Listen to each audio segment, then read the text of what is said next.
மதுரை மாவட்டம் திருமங்கலம் சட்டமன்ற தொகுதி கல்லுப்பட்டி ஒன்றியம் சந்தையூர் ஊராட்சியிலிருந்து வந்திருக்கேன். அமமுகவில் ஒன்றிய இணைச் செயலாளர் இருக்கேன். என் பேர் முருகன். நம்ம என்னன்னா, தமிழ்நாட்டையும் தமிழ்நாட்டு மக்களையும் காப்பாற்றணும்னா அம்மாவுக்கு பிறகு சின்னமா புரட்சித்தாய் சின்னமா வந்தா தான் தமிழ்நாட்டை காக்க முடியும்.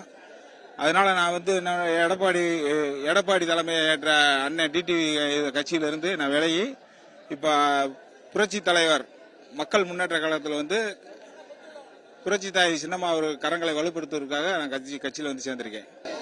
சேலம் மாவட்டம் வாழப்பாடி வட்டம் வாழப்பாடி பேரூராட்சி. என்னுடைய பெயர் பங்கு முருகேசன். நான் 1987 அதிமுக இணைஞ்சேன். பல்வேறு காலகட்டங்களில் பல்வேறு பணிகளை பல்வேறு தேர்தல் பொறுப்புல நான் கலந்து கொண்டேன். தொடர்ந்து 20 ஆண்டு காலமா 25 ஆண்டுமா அந்த கட்சியில பல பொறுப்புகளை வைத்து பல தேர்தல் பணிகளை செஞ்சு சிறப்பாக செஞ்சுட்டு இருந்தேன். கடந்த ஒரு 6-7 ஆண்டுகளா சில நடவடிக்கைகளின் காரணமாக வெறுப்பின் காரணமாக அந்த கட்சியின் நிர்வாகம் பிடிக்காம ஒதுங்கி இருந்தேன். அம்மா அவர்கள் ஒரு புதிய இயக்கத்தை கண்டெடுத்தார்கள். அதனுடைய மக்கள் மத்தியிலே நல்ல எழுச்சி இருக்கிறது. பொறுப்பாளர்களை தவிர மாவட்டத்தில் இருக்கிற அத்தனை மக்களும் அம்மாவுக்கு பின்னால் அந்த இயக்கத்திற்கு வாக்களிக்க தயாராகிறார்கள். இந்த தேர்தலிலே அம்மாவுடைய கரங்களை வலுப்படுத்த மக்கள் தயாராகிறார்கள். நாம் எல்லாம் ஒன்று கூடி அம்மா யாரை வேட்பாளர் அறிவிக்கிறார்களோ, எந்த கட்சியில் கூட்டணியால் சேர்கிறார்களோ அவர்களுக்காக நாம் உழைத்து அம்மாவுடைய கரத்தை நாம் வலுப்படுத்துவோம்.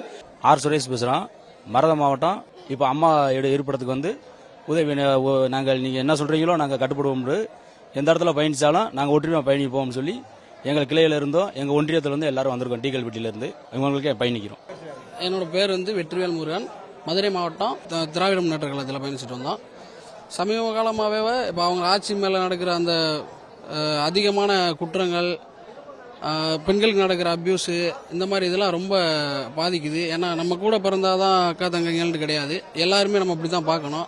அந்த பிரச்சனை அப்புறம் எங்கள் ஏரியான்னு கிடையாது, எல்லா ஏரியாலுமே ட்ரக்ஸு, போதைப் பொருள் இதெல்லாம் அதிகமாக பயன்பட ஆரம்பிச்சிருது. இப்படி ஒரு சில குற்றங்கள் எல்லாம் நிறையா சொல்லிக்கிட்டே போகலாம். இந்த மாதிரி இதுகள்லாம் நம்மளுக்கு பிடிக்காதனால இன்னைக்கு சென்னையில் இருக்க போயஸ் கார்டனில் பார்த்து அவங்களோட இணைஞ்சுக்கிட்டோம் இன்னைக்கு.